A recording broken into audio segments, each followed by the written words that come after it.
the respondent, in this case the municipality, would say this particular project of providing water is in our plans for the next 2-3 years, or medium-term kind of framework setup, where they say we hope to finish this product, it's projected to be finished in the next 2 years. And then we would then wait for that period to see that actually it is going to be finished and provide the necessary product in the period that they have indicated. Thank you.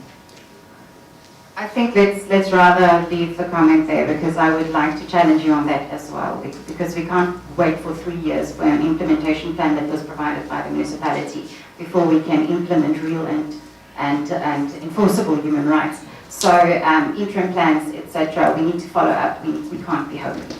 Okay, so that's just my comment. Thank you very much.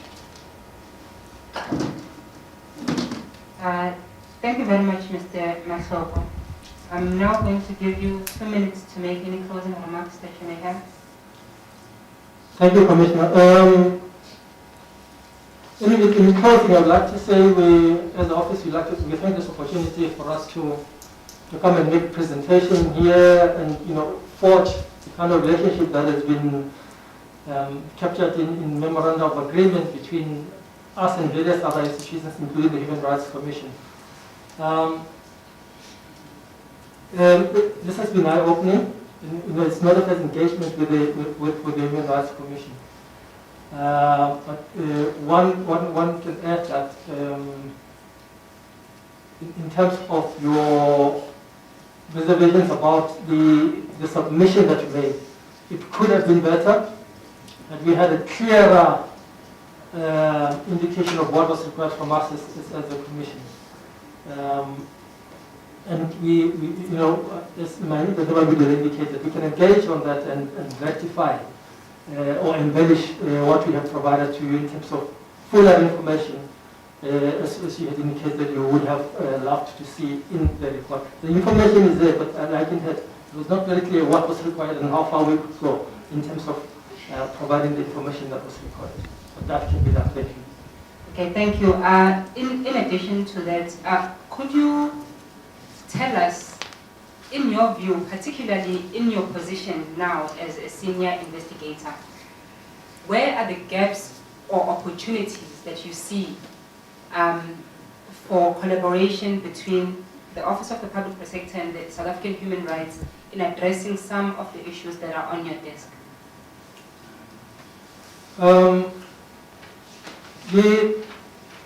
The efforts to collaborate between the various institutions has always been there, but it's not. We're not always privy to what lands up at the desk of the Human Rights Commission, for instance, in relation to water services, until a particular matter is referred to us to say, public protector, we think you're better suited to deal with this particular aspect.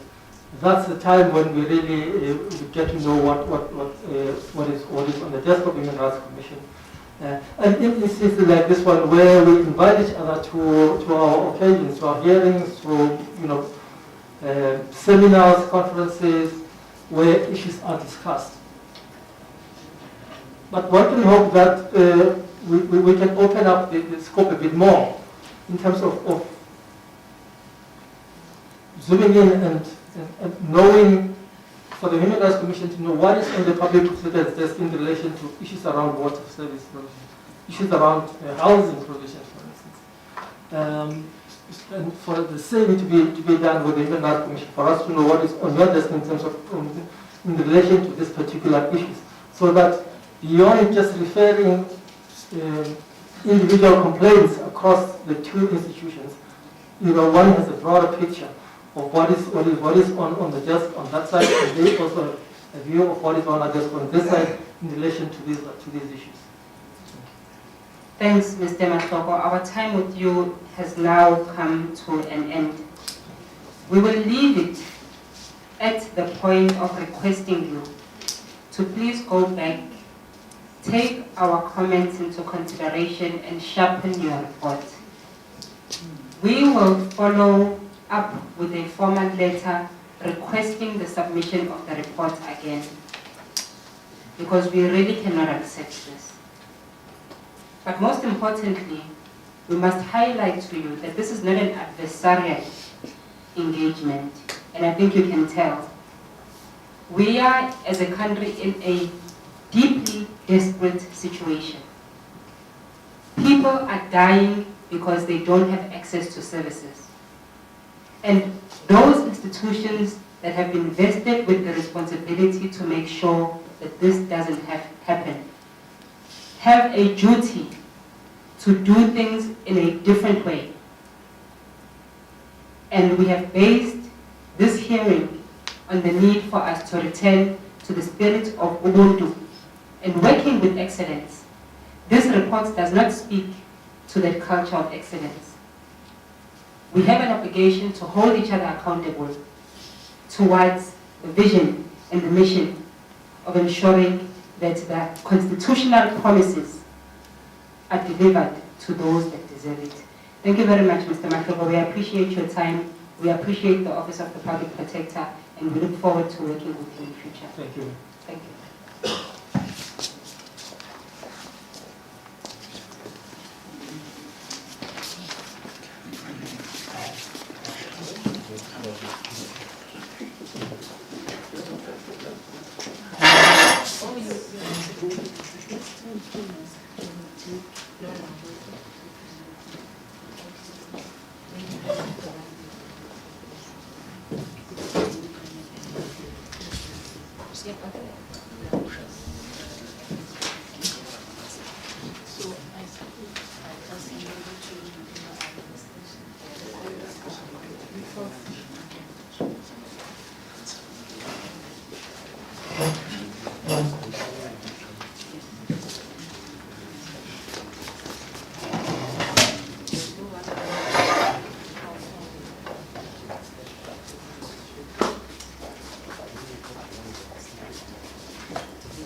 Thank you very much.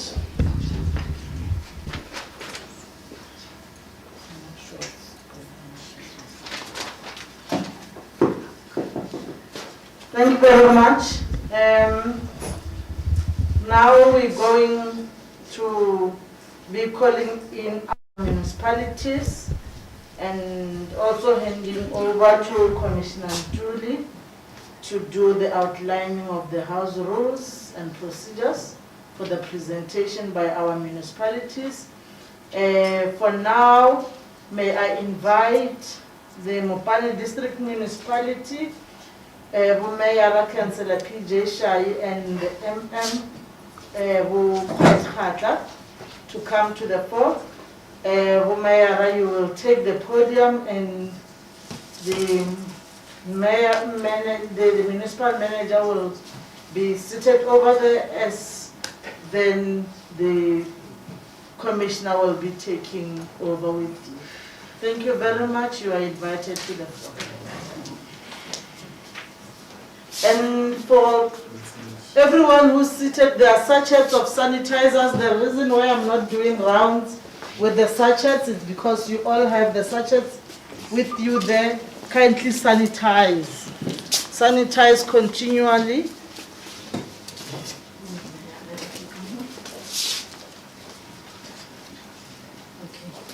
Commissioner Councillor PJ Shai, and I'm handing over to you.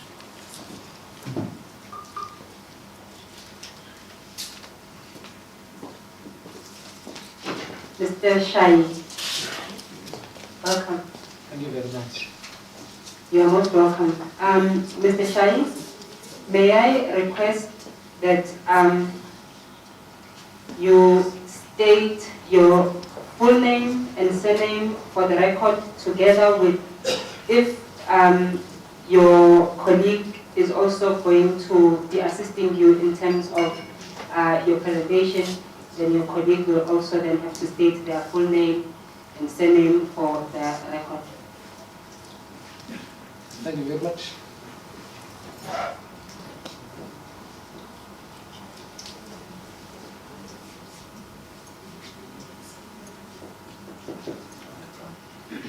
Thank you very much, Commissioner. My name is Councillor Puleshai, the Executive Mayor of Mukhani District Municipality. Indeed, the Municipal Manager will be helping me in the presentation. Thank you very much, Mr. Shai. Do you or the Municipal Manager have any objections to taking the oath? I don't think so.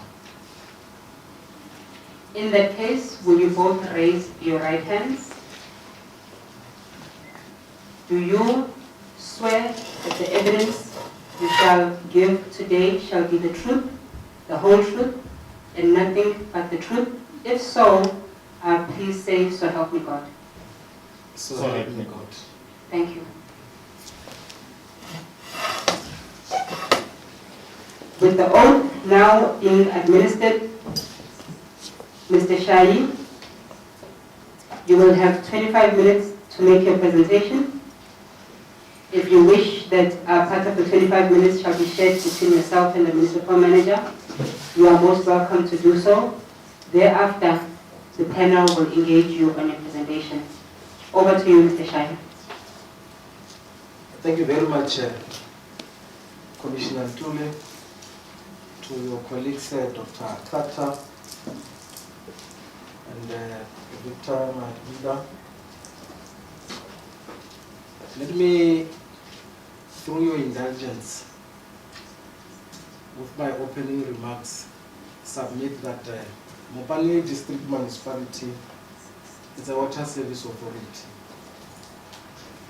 We have signed a service level agreement with the 5 local municipalities in our district, which effectively makes them water service providers.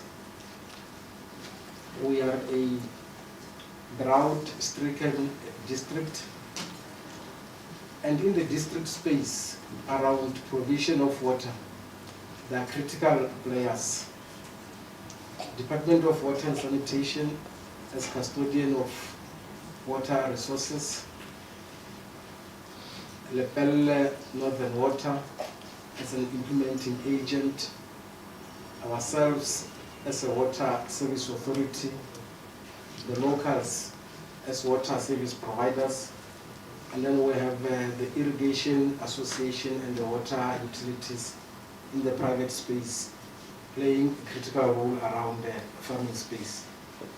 I think as we proceed with the presentation, we are providing an outline in the second page where we'll effectively be making some synopsis around those 10 areas. Mr. Shai, may I ask you to please speak to the microphone for the sake of those who are joining us virtually?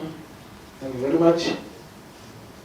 This will be our presentation outline where we'll be speaking to the 8 key important areas in the purification infrastructure, the wastewater treatment works, the water supply system, improved access to water provision, analysis of access to basic services, our dam levels, borehole status, and the challenges we're experiencing around that space.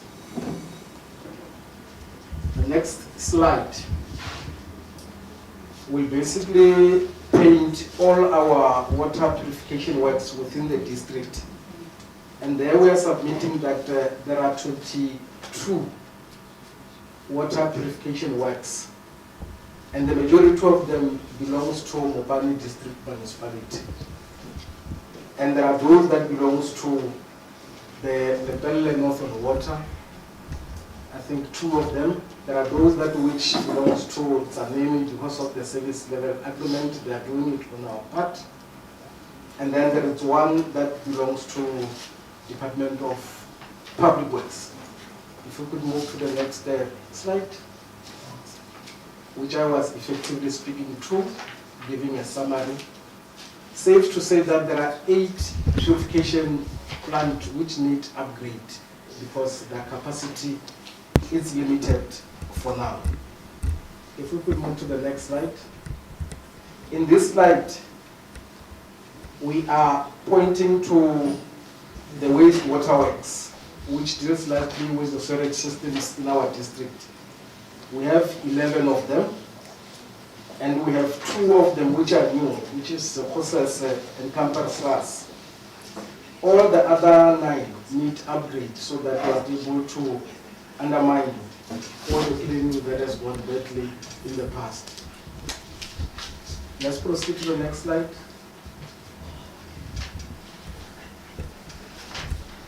Here we picked and elevated all the areas which in terms of the water supplies, there are limitations. And you will see from number 1, I think, to number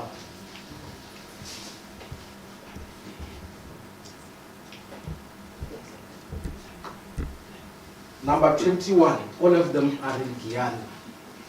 And the majority of them are dependent on the Little Letaba water purification work. The first one, if I were to elevate it as an example, it relates to Shimausa. Earlier on, when Fengo was presenting, we raised an issue around our people sharing water with animals. He was referring to Shimausa. And this is the area from a sustainable provision of water in the long term. The Middle Letaba, which we are busy upgrading, should be able to sustainably give water. But in the interim, that is where we made intervention. And as we speak, our people are no longer sharing water with animals at that level. We drilled boreholes and we're able to bring water a bit closer. Although it's part of the work that which we are proceeding on so that ultimately they are able to get water. So the 22 villages going down are in Guyana, and the majority of them are dependent on Middle Letaba water purification scheme. We have drilled the interventions that which we have done in most of them. It's where we are providing water tankering, but also have drilled boreholes, and we still have limitation with ESCOM. It's a matter which I can come back to as I proceed with the presentation. If we could go to the next slides. In fact, because this is the list, I would prefer that we go down. But we're also mentioning Palabora. I think number 24, if we could take it to 22, 23. We're mentioning Palabora. Only 2 areas which are a serious concern to us, although there are short-term intervention. Palabora, it's basically all the population are living in a 15-kilometer radius, and then it's pipeline across the whole villages, including metering. The only challenge that we're dealing with is leakages which impact on provision to the next village where water cannot gravitate. So if we are able to resolve these 2, we will have closed on Palabora. In Maguleng, there are 3 areas where we are elevating them as areas where the shortages is a bit so huge, and we have interim measures where we are able to supply through water tankering. But the boreholes that we have drilled still need ESCOM to be able to help us in that regard. Zaneni, we are mentioning, I think, around 11 areas. In all these areas that we're mentioning, we have interim measures that which we have put on. Although the interim measures can only be resolved through our long term. In Maruleng, if we complete the Mamechas Corral project, all the 26 villages will be getting water sustainably. And the same applies to the bulk water provisioning in Zaneni, in particular the pipeline from Mukhani, which will be able to help our people. Through your indulgence, we can proceed to the next slide, where we're presenting some narrative.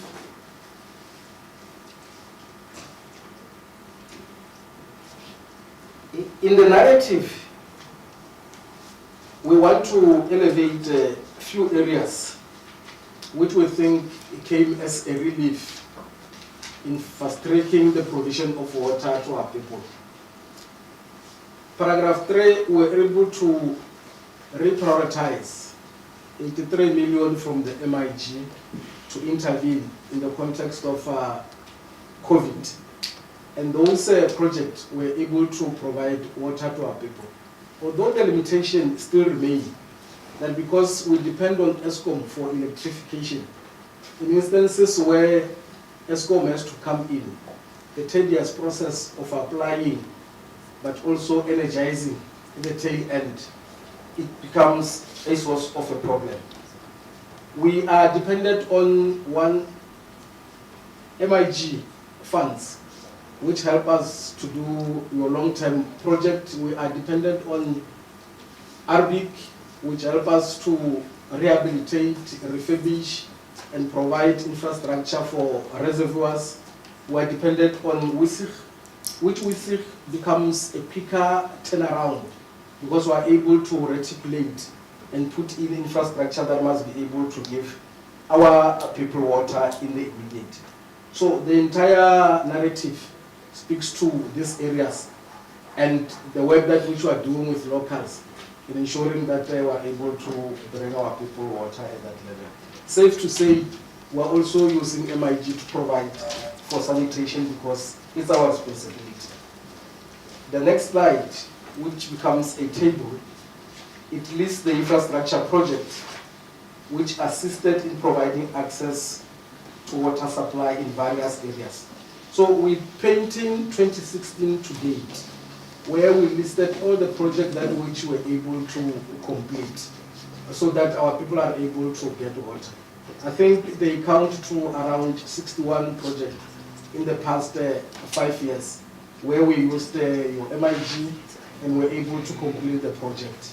If we could go down so that we are also able to pick on the other fundings that also made intervention. You look at Maposha, which is also a key area. 2017, we were able to intervene through WISIG. And as you proceed, you will see a whole lot of areas where we're able to complete all the projects so that our people are able to get water.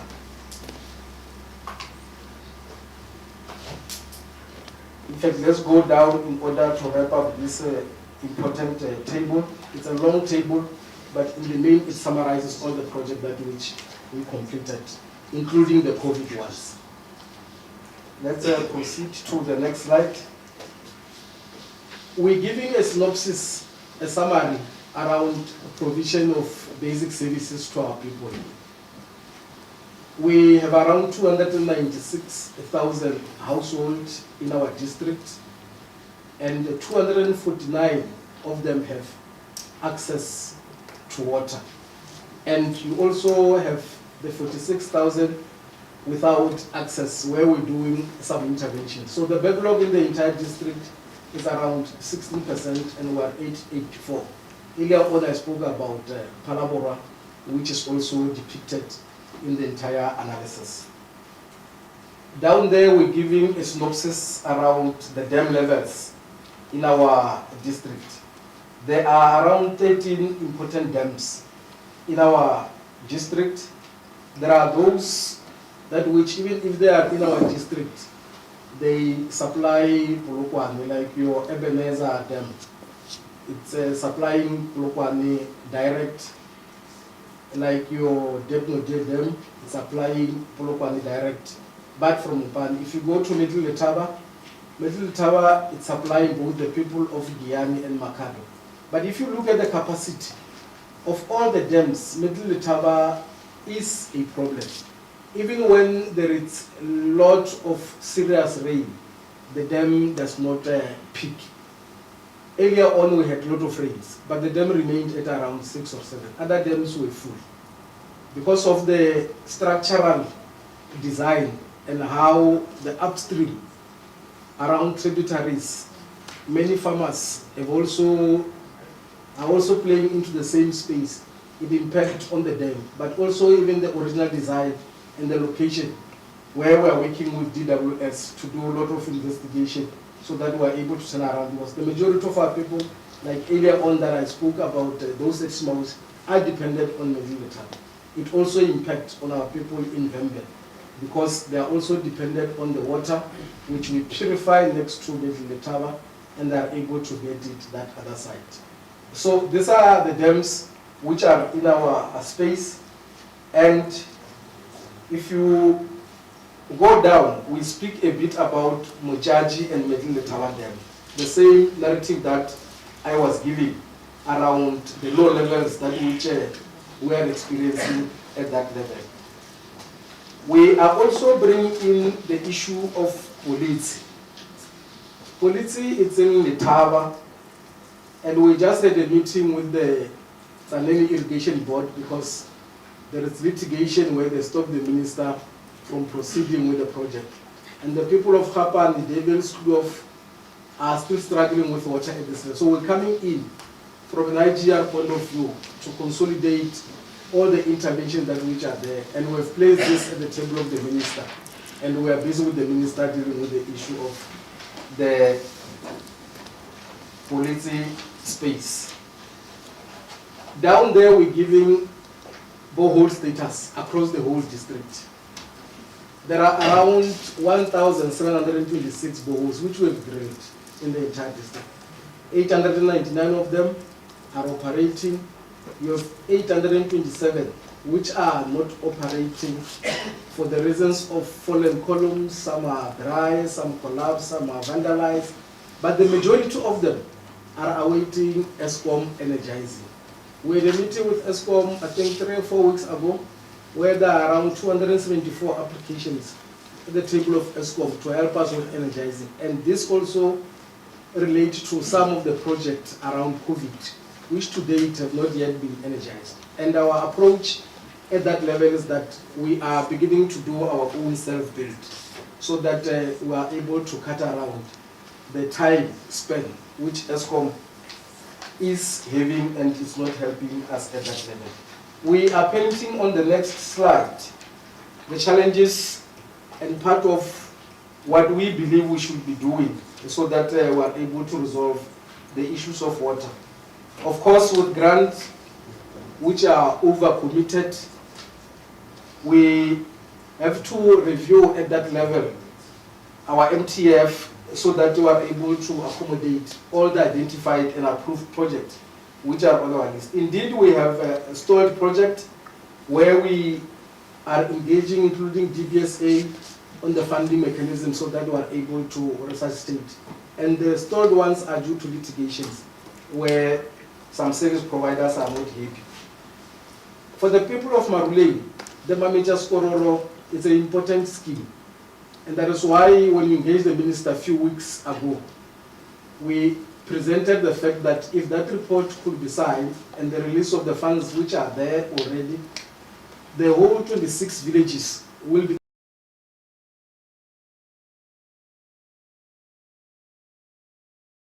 provide the immediate 2 villages of Finale and the Ox.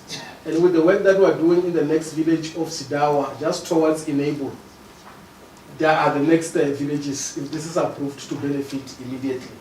On the business plan, DWS need to basically approve this. We've presented to the minister. Where we are seated, we seem positive. We are resolving issues around water rights. In Maruleng, we've engaged the Blade Water Utility because they own the infrastructure around the pipeline.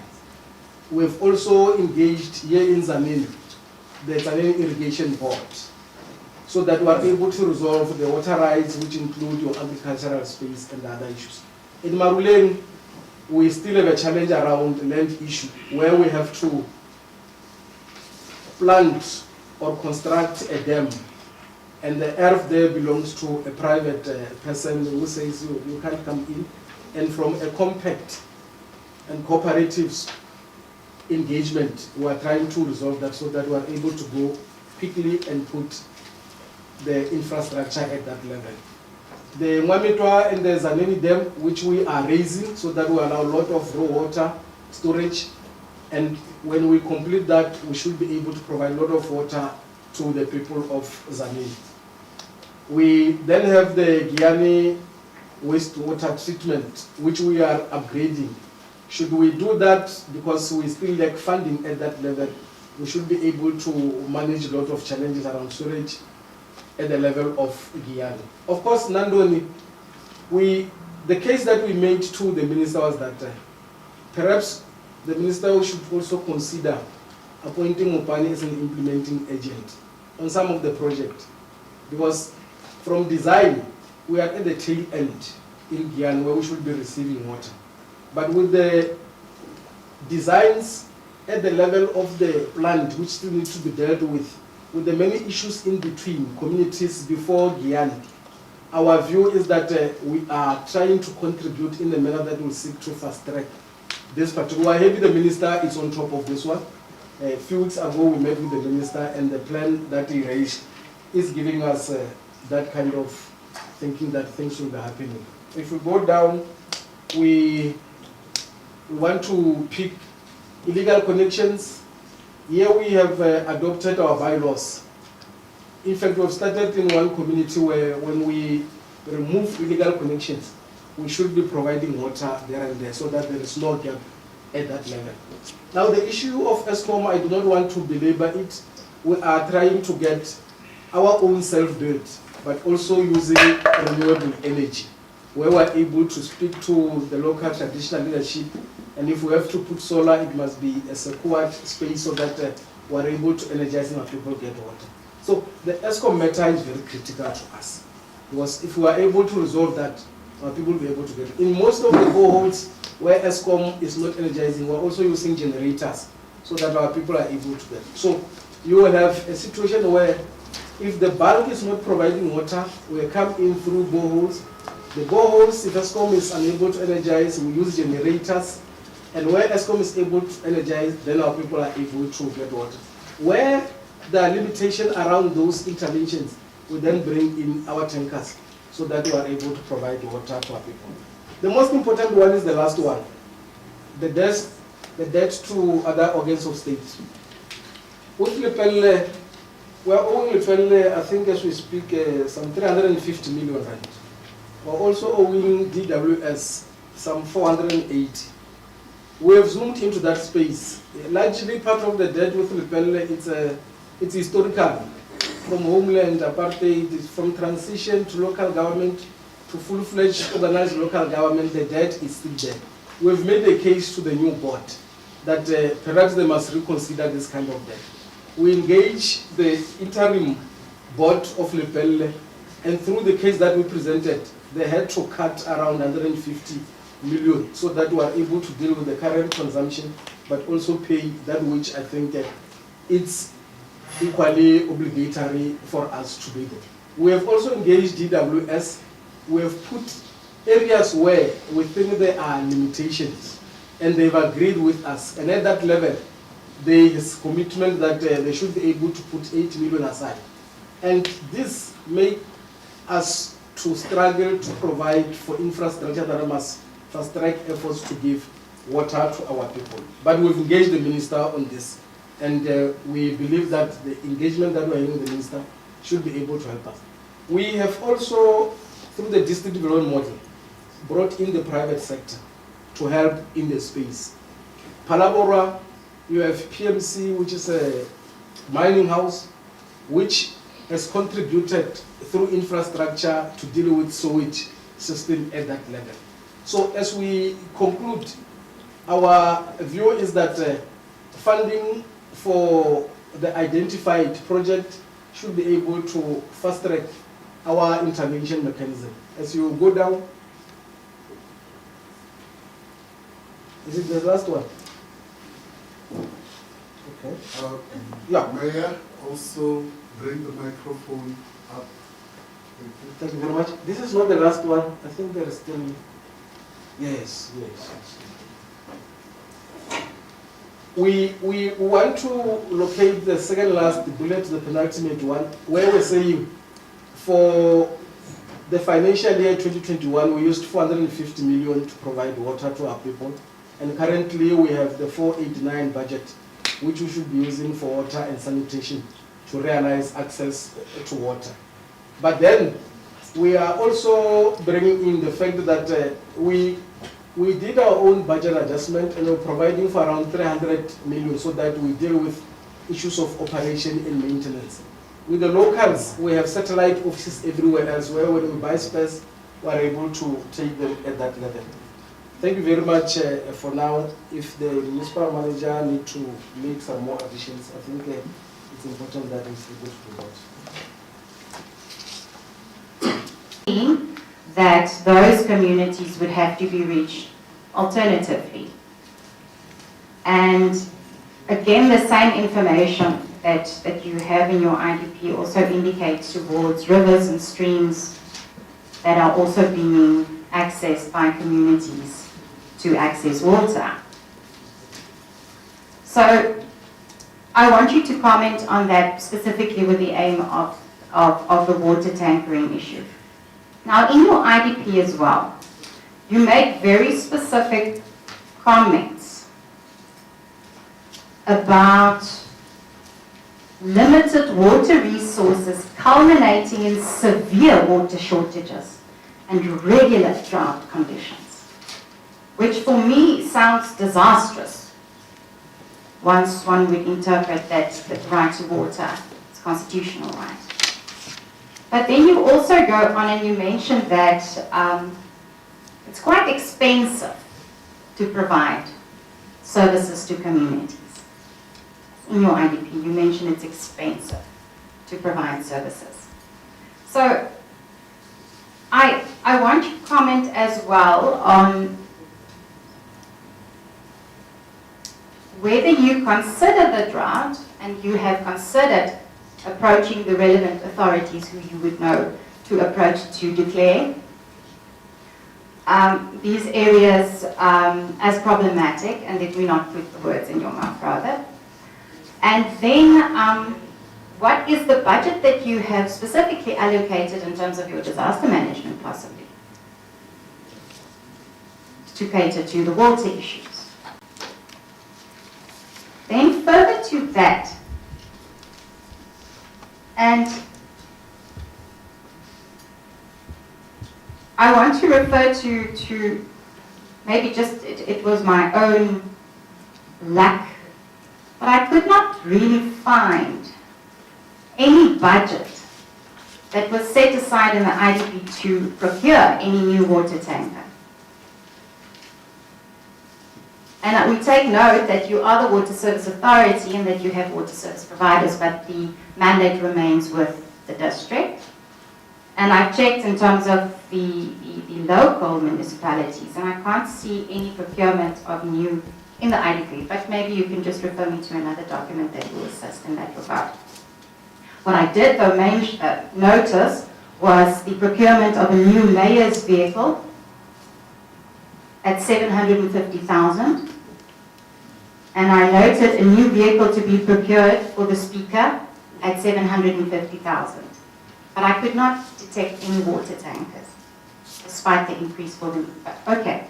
So, and there was also no mention of expensive processes when these procurements are listed. Whereas we make mentions of how expensive it is when we have to provide water to our people. So mine is very much about where we are, because there are several concerns in respect of where we are currently with communities not receiving water, and also again I'm referring to your data.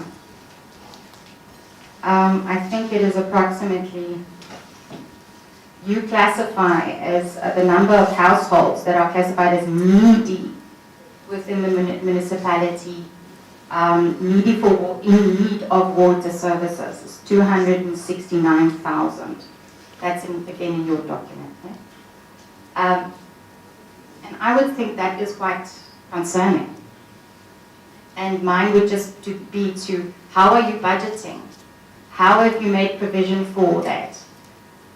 In light of the fact that you provided us today with information that maybe 50% of the boreholes are not working, that you have interim measures in place, and you've mentioned water tankers. How many do you have you budgeted for them in the coming financial years? And then lastly, I want to know whether you have considered, or maybe you do, have a human rights-based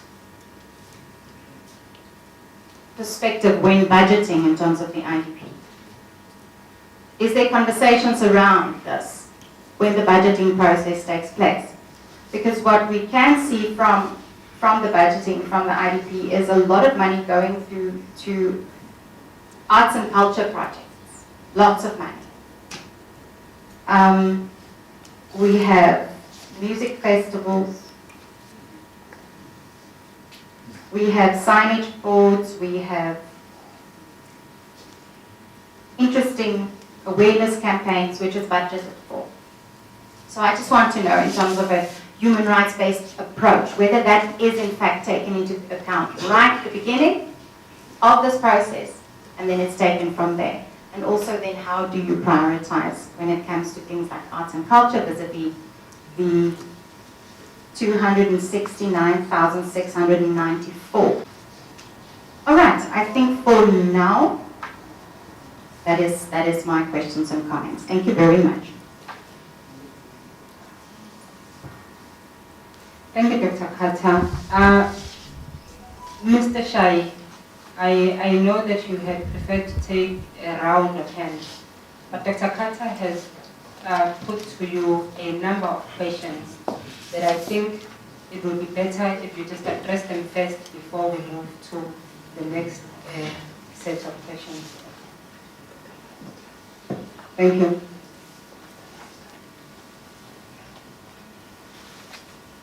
Thank you very much. I will start, Commissioner. Thank you for the opportunity and the questions. I may not answer in the order of asking, but I'll certainly go through all of them. Maybe let me start with the AGSA one. Please remember, MM, that if you hold the mic directly to your mouth, then those at home can also hear you. Thank you very much.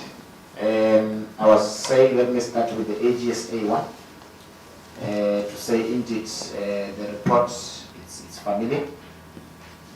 We just didn't know we are top 10, but we know we have got big numbers. What I can share with the sitting is that the main reason why we are having those big numbers is because ordinarily you will want to go through a process in terms of Section 32 of the MFMA, a process which gives you an opportunity to clear the issues out. I.e., you do your investigations, you go through council processes, and so on and so on. I must admit, as you see those balances, it's balances that emanated, I must say, since the municipality has been there. I'm trying to say, prior, some years back, we never had an opportunity. I know I was not there, but then at the time when I came in, I could see that we had to introduce a process to clear those issues. We're talking about a number of years going back. It's a process that was undertaken by MPEC, our committee of council. Now, I must also indicate that the MPEC did as much as they could. I mean, you can imagine going back to as many years as far back. So they did as much as they could. Unfortunately, when they were busy processing items, also the timelines were not as favorable as one would want it to be. So though they had a plan to have a zero target in the end of the day, but we still see numbers sitting there. Not that there's nothing done about them. There's a committee, like I said, MPEC, that is working on them. As we speak, we've got a referral to the province that we're waiting for a reply. It's gone to Treasury, it's gone to Cox as well. We've submitted huge numbers there requesting that the province and the national office assist us in granting an approval to write off. So it's not like the numbers, nothing was done to the numbers. As we speak, we are waiting for a go-ahead in terms of writing those numbers off. So it's numbers that have been investigated, gone to council, recommended, we know the causes at the time, and all we're waiting for is the go-ahead to clear. And once that go-ahead comes back, I'm sure won't be even closer to the top 10. So that's what I can indicate. Obviously, we have since engaged Treasury or vice versa, and then, as I'm speaking last week, we're presenting our strategy at the provincial level. And they call it a reduction strategy, and we have presented our strategy, and we also were assured support from the province. And as we move, we should be able to get support until we get zero expenditures as we proceed. So the first big point is to get approval to write off the majority that has been processed. But going forward, we've got a strategy that we'll be implementing so that we improve as well and we leave the top 10 ranking. In terms of the how many water tankers, Commissioner, we've got 19 water tankers that we own, but we also have, by the way, we own them through a finance lease. As I'm talking, it's a lease that is just expired end of September. So I'm confident to say now, from a legal point of view, all we're waiting for is just finalizing paperwork with the service provider. But legally, we are entitled to those water tankers. We acquired them through a finance lease. It's 19 of them. But operationally, through an operating lease, we have. Sorry. You said you acquired them through finance licensing. Finance lease. Lease. Okay.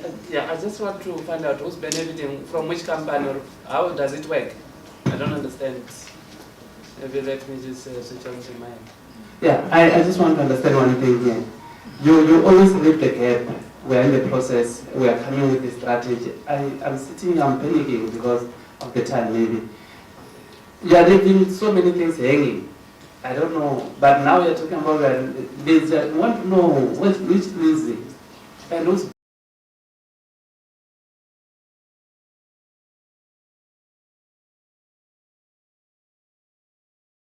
We bought them.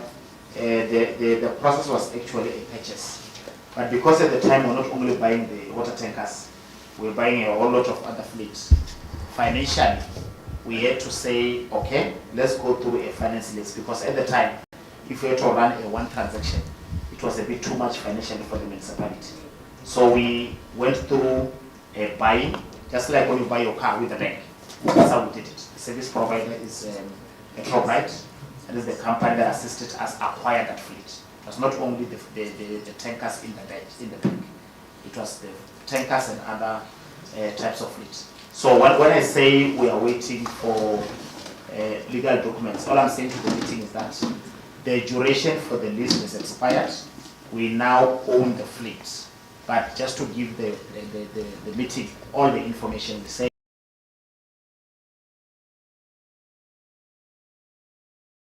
all we're doing now is just to do out a close-out documentation with the service provider. The lease ended end of September, so it's now fully our fleet. I hope I've cleared that one. The 8 rented is the complement of the 19. So we realized even after having the 19, we're still short. So we went and hired on a month-to-month basis 8 water tankers. So as we're speaking, we've got 19 owned plus 8 is 27. But I must also take an opportunity to add that because we've got a relationship with our local municipalities, the local municipalities also support us with an additional 8 water tankers. All the local municipalities combined are actually assisting us with 8 because we've got a service authority service provider agreement in place. They're also assisting us with additional 8. So when you add 8... Can you also name the local municipalities that has those? Okay.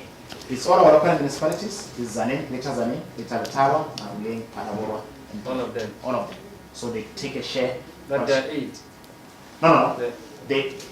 Each local municipality's got a okay, in Guyana, they've got 2 tankers. Now when you go to Zane, they also have got 2 tankers. Maruleng, they've got 1 tanker, which makes it 5. Then when you go to Mapalabora is giving us 2 tankers. When you go to the other one that I didn't know, the tower, it's got 1. So they all make 8. They don't come in equal proportion. So everyone is actually contributing in terms of the pressure that they have on the ground, just to complement what we've already given. Just to conclude on the water tank that were donated by DVSA, that we also own because it was donated to us by DVSA. So it's 3. So that's the statistics that I can share with the meeting in terms of water tankers. There's also a question around, if I can proceed, Commissioner, the drought, the narrations in our IDP, the drought and the fact that it's expensive to provide water. That one is true. We can't shy away from that one. We are really a district that is struggling a bit in water in several areas. Now, when we say it's expensive, we're actually trying to say we do have the infrastructure in place. And for us to resuscitate it and make sure that it gives people water on a daily basis, many a times we have to maintain that infrastructure. It's an old infrastructure, but sometimes you rather not even want to resuscitate, put in a new one. So the expensive part comes mainly on the maintenance side. That's what we mean by expensive. But also, the expensive comes at the element of when we provide services, because we're a rural setup, more often than not, we're providing services to an indigent category. But even if you provide it to non-indigent, collection shows to be a challenge at times. So that those two combinations, the non-collection but also the aged infrastructure, find us able to allocate money that we not necessarily always able to budget because of the limitations in our revenue space, and it translates into an expensive arrangement for us. That question was coupled with then what do we do at a disaster level especially. We can share with the meeting that we since did our budgeting, we needed at a disaster level around 280 million. It's an application that we lodged with the national office. I think it was before the beginning of COVID, around about January, February last year, when we lodged an application of 280 million. Unfortunately, it was not successful. It was actually in the spirit of coming to assist or complement our space, as we've already indicated, the route and the expensiveness of the service. There was also a question around whether there will be additional budget for tankering. Look, in the budget, as you can see, there's nothing, but we also want to appreciate the sitting. Take a good message from the sitting to say, as we go into our budget adjustment, we'll look into that area seriously, because the reality is that we need a lot more tankers than I've already given statistics. So I want to say to the meeting, when we go into the budget adjustments, Sorry, Commissioner, I don't understand this thinking. You need more tankers. And the issue of tankering, we think, is the temporary measures. Instead of saying that you want to deliver water to the people, doing away with the tankering, you are saying you need more tankers. I don't understand. What is happening? Okay, no, I hear you. My apology. It's just that the question was very direct. Whether acknowledging that we don't have enough tankers, are we gonna close an eye on tankers?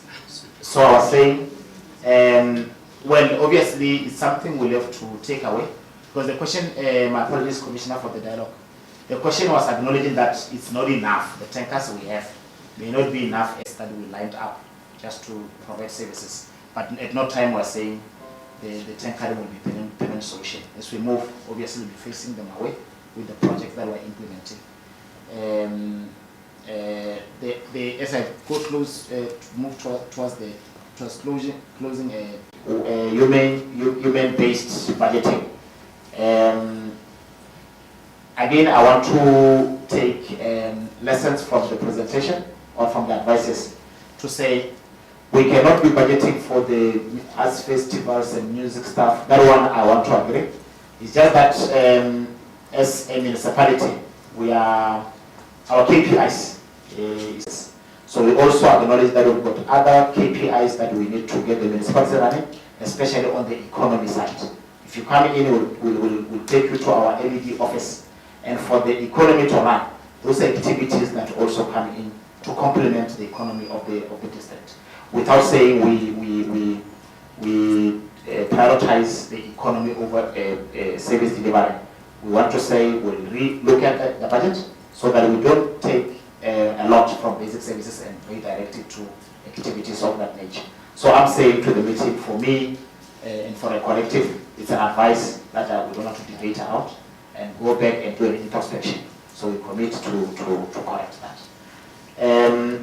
The smoke detectors, again, is a similar response I'm going to give to say, over and above service delivery, we're also responsible to manage disaster. And as you know, fires start with smoke.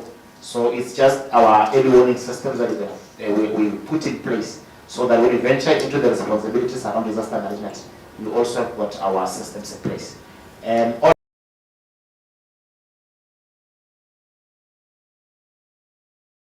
responsibilities beyond the basic safety plan. Thank you very much. His Worship may want to add one or two. Before we hand over to you, Mr. Mayor, Dr. Carter has some follow-up questions for you, MM. So maybe let's take those follow-up questions while we have the podium before we hand over to the Mayor. Thank you, Commissioner. I think you did continue, to maybe answer one or two of my follow-up questions, because you did admit that in no way can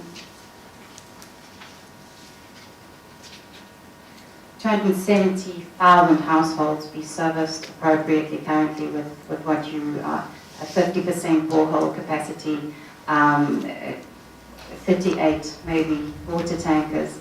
I mean, the frequency even in which these water tankers reach these communities, and with the recent heat that we've seen,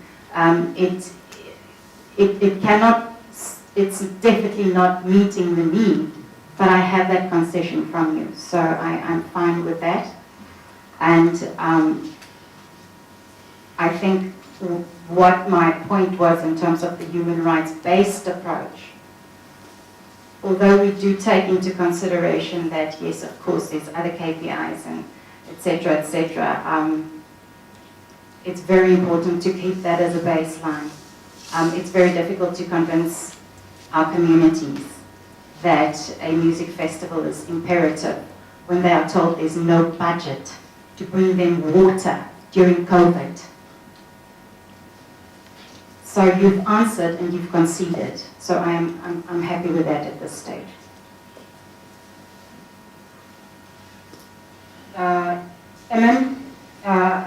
Mayor.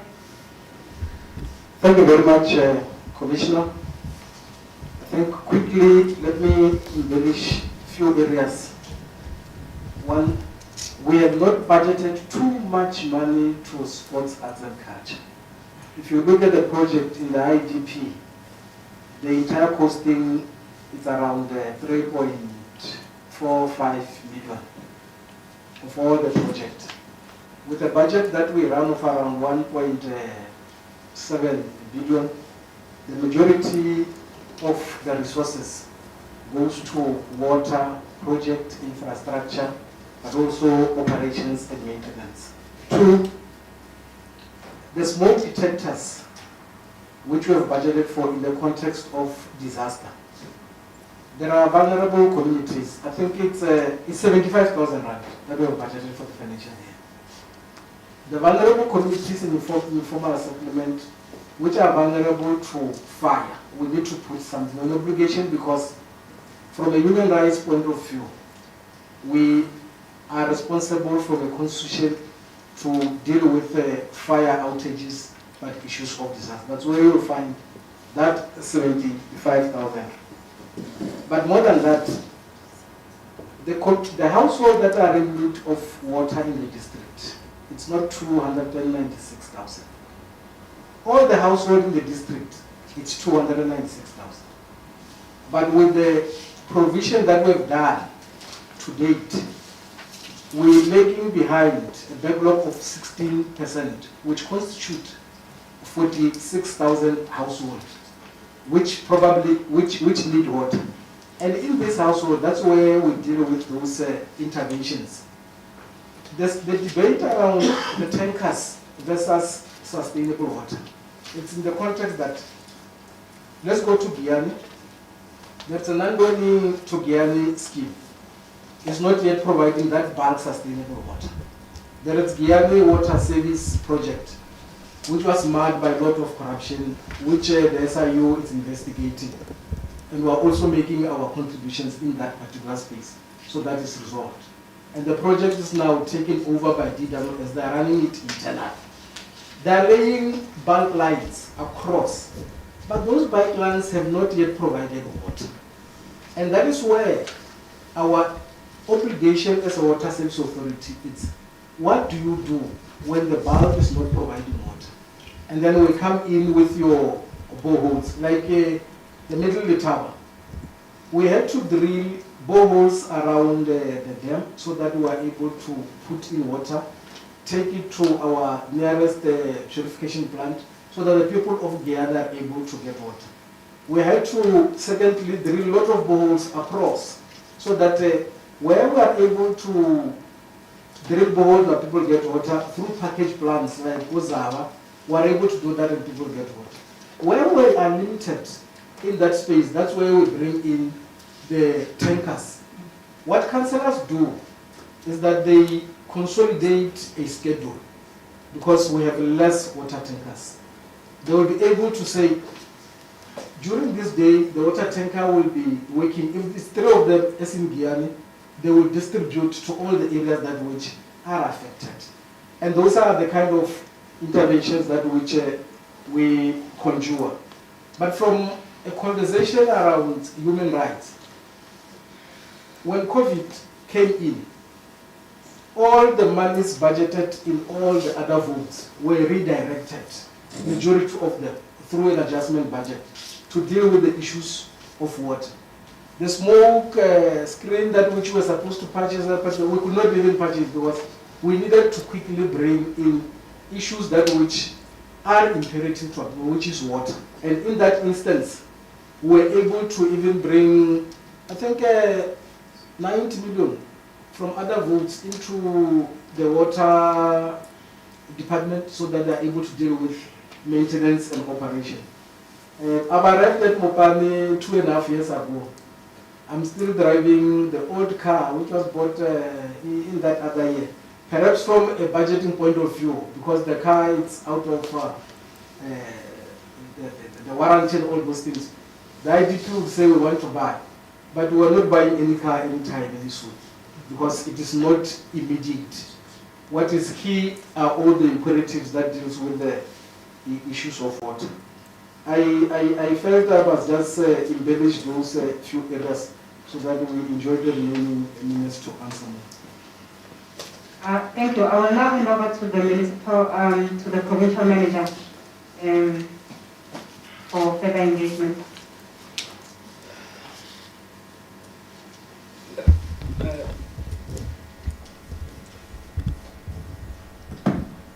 Thank you, Chair. Mine will be very short, I believe. I just want to find out from the panel, from the MM and the mayor. When you look at your district, do you really think that you are doing enough to supply water in your community?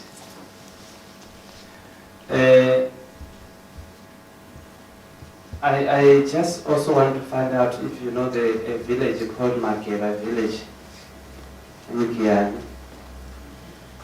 Can you tell me if that village is receiving running water or you are delivering water in that particular village? Can you also tell me the status quo in a village called Enebo,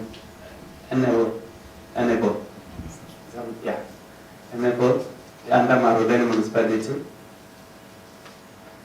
I do have other villages that does not have water in your under municipality or under jurisdiction. So, but I just want also to raise a concern. I think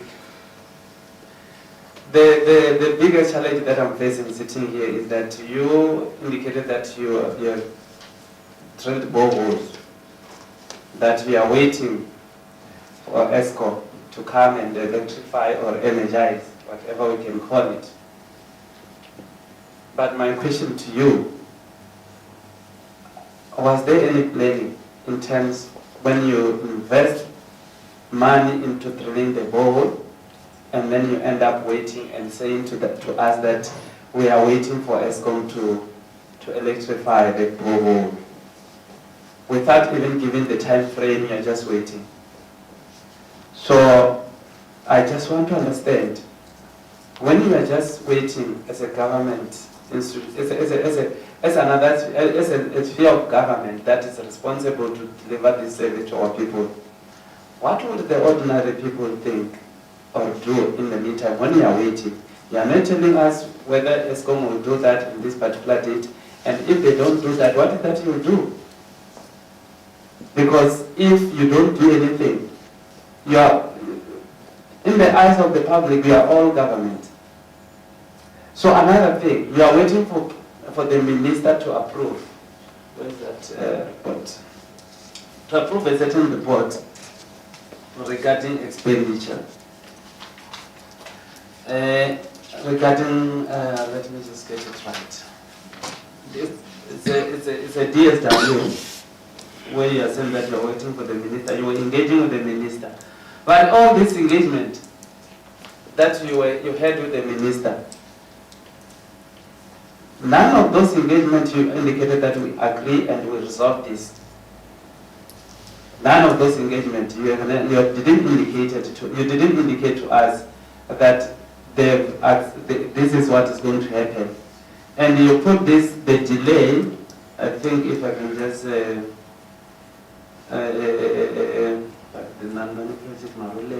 if you look at the Maruleni score, Mami he said the delay in finalization of the IRS and approval to enable implementation of approved subsequent phases and all those things. All the things that you are also in following that you say the delay in approval business plans by DWS. So who in DWS are delaying? Should we then maybe call the minister together with you in the same room and get answers? Because if the minister, knowing that our people want water, the minister will then delay certain report for our people to get water. Don't you find that to be a bit strange? That we can delay another department knowing that this is subject, you are doing this to get the minister to approve so that our people get water. And now you are shifting this blame to DWS. I must also indicate to you that DWS will appear here on Friday. So we will put these questions to them. So I don't know what will happen if they deny this allegation. Sure, what should we do? Should we call you again in the same room with DWS and then interrogate both of you? Because the shifting of blame from one department to another, from one responsible authority to another, is not doing good to our people. So I feel that this cannot be postponed forever. We need to find a solution. So can you just respond and comment maybe if you know anything that is happening in those villages that I've mentioned, and if there is anyone from the community who approach you about the shortage of water in those villages, and what is that you have done as a municipality?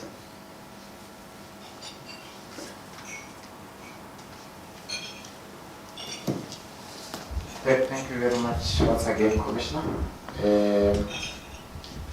Perhaps let me start with the last question, the DWS one.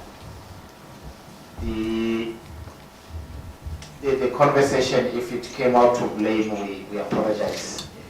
It was not to blame, but to acknowledge that in the chain, we need one another.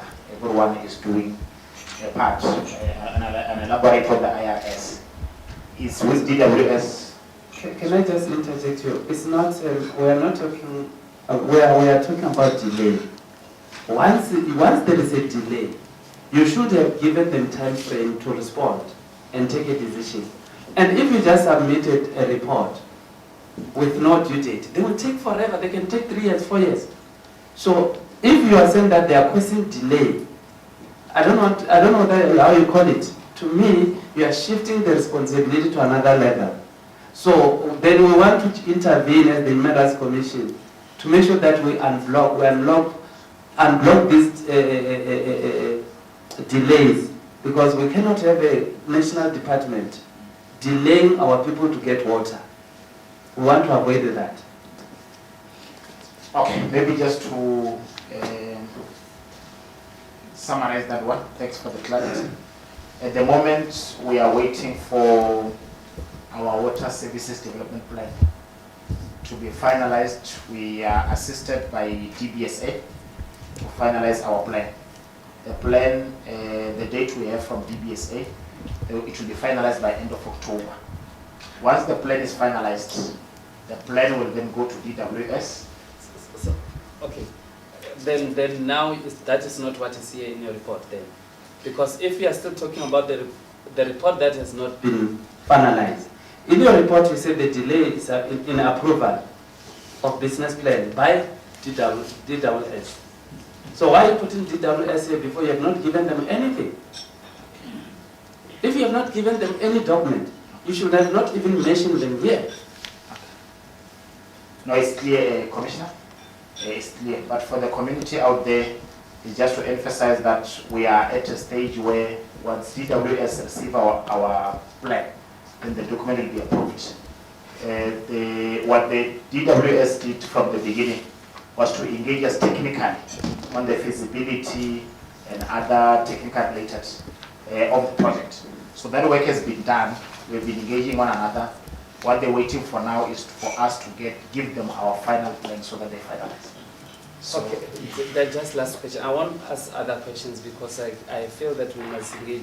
Then you are saying that there is no report that has been given to DSW, and there is no delay that is caused by DSW. No.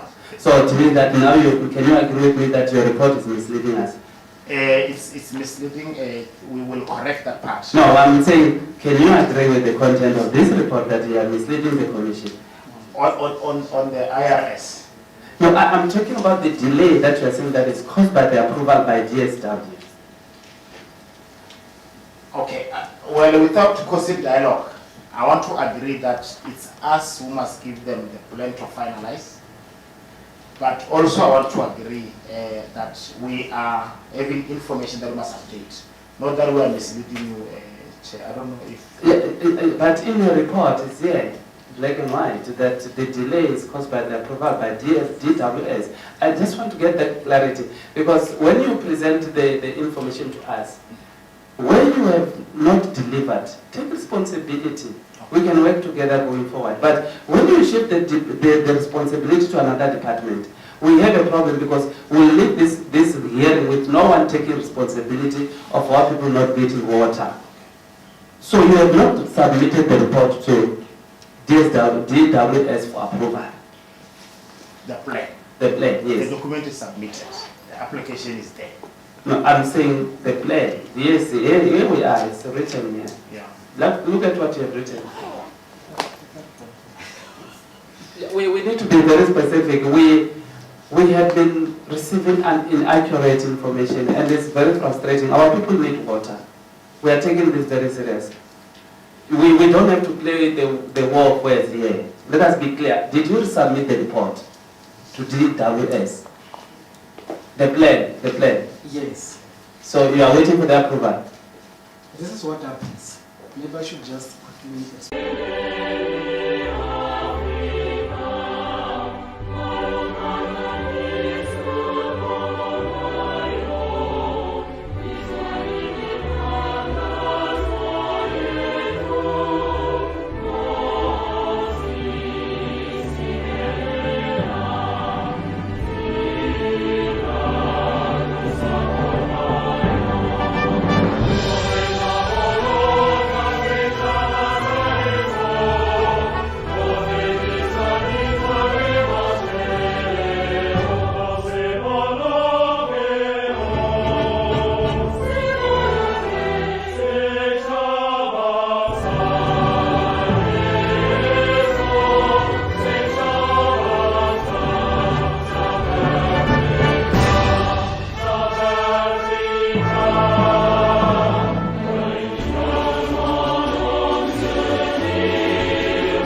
compliance. Let's definitely do it. It's a reality.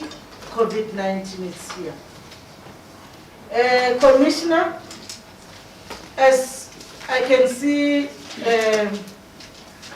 we have to take our Bembe District Municipality.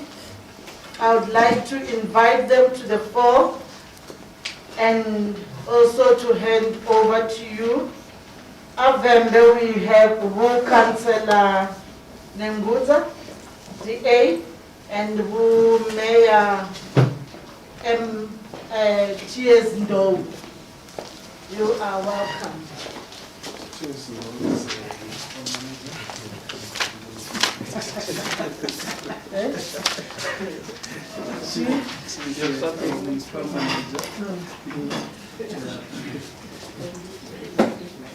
Oh, Wu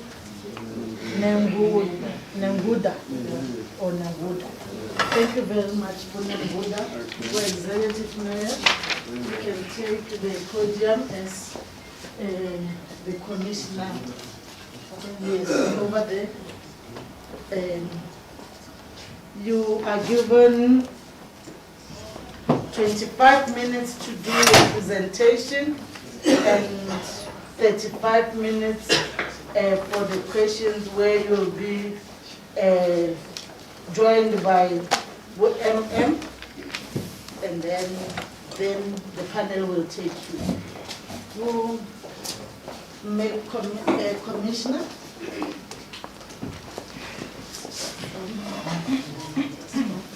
So Commissioner can take over.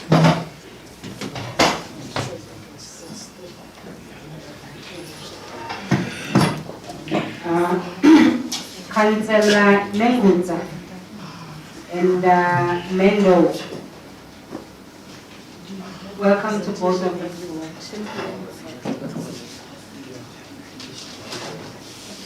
Let's give him to my video.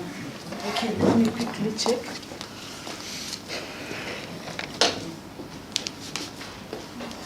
I would urge those who are coming back from lunch to do so quietly, because the session is now back on.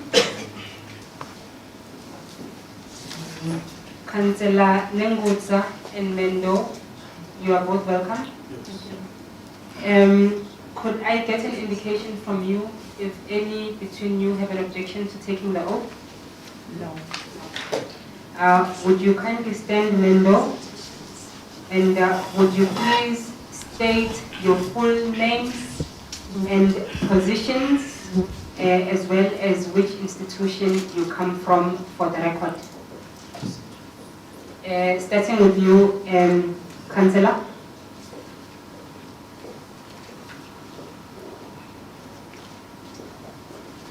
Thank you very much. Good afternoon, Honorable Commissioner, the other members of the panel, as well as all of you who are attending this very important meeting. My name is Dowerani Alton Nenguda. I'm the Executive Mayor of Bembe District Municipality. I joined the municipality on the 28th of May, 2019. Thank you very much. Thank you. We are laughing because in typical politician style, you want to give a speech when you want your name. Mendo. Thank you very much, Commissioner. My name is Shimangazo Sylvia Low. I am the Municipal Manager for the District Municipality. Thank you very much. You said both you don't have any objection to taking the oath. Therefore, kindly raise your right hands. Do you swear that the evidence you shall give this afternoon is the truth, the whole truth, and nothing but the truth? If so, please state, so help me God. So help me God. You are now duly administered. Thank you very much. Ndate, Mayor, you now have 25 minutes. It is now 3:20, and in 25 minutes, because we are running out of time, I'm going to be very strict with the time. Please stick to the important aspects within those 25 minutes that will help us in the process of this engagement. Over to you, sir. Thank you very much, Honorable Commissioner. The content of my presentation is of course covering quite a number of issues, but I will try to condense them. I'm here presenting this submission to the Commission on behalf of Velde District Municipality. Like you have indicated, let me skip the issue of background because it deals with the geographical position of the municipality. I believe that all of us who are here were aware of the geographical location of the district municipality. But however, I must indicate to this August House that Velde District Municipality is both the water service authority and the water service provider in the area of its jurisdiction. The administrative center of the district resides at Tondo, in Churamaya, and the district depends largely on the surface and the groundwater sources. Proceeding with bulk water supply area, the western side of the Collins Savannah local municipality also, used to get water from Medin Litava scheme. Since